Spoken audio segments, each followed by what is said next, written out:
Question 29 is another one we should all get full marks on, but rarely do. Silly answers always creep into this one, and it's just about having a good understanding of number.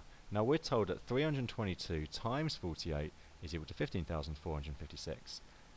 And we're going to use that to find the value of our next calculation. So don't go away and try and work this out. Use the information we have here. Now let's think about what's happened to our numbers. To get from 322 to 3.22, we've divided it by 100. And to get from 48 to 4.8, we've divided it by 10. So therefore we're going to divide our final answer by 100 and then by 10, or by dividing it by 1000. So if we divide it by 100, we're going to get 154.56. Divide it by 10 again, we're going to get 15.456. So we see the numbers have moved 3 places, as shown by the decimal place now being 3 spaces along. Okay, take the next one. How do we get from 322 to 0.322?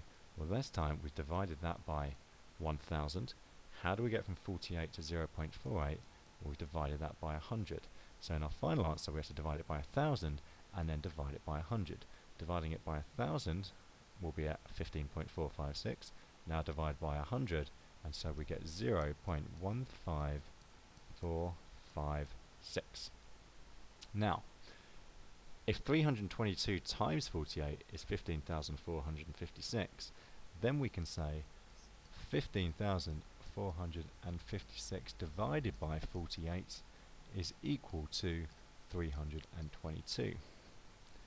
However, if we divide by a scale factor that is 1/10 less, then we're going to actually have an answer that is 1/10, it's a scale factor of a tenth more. So we're going to need to times this by 10, because we're dividing by a much smaller number, so we're going to get a bigger answer. So dividing by a tenth less, or a scale factor less than a tenth, we're going to multiply this answer by a scale factor of 10, so we get 3,220. So make sure you study these questions, because they often come up and often silly marks get thrown away. Always think as well, is my answer sensible?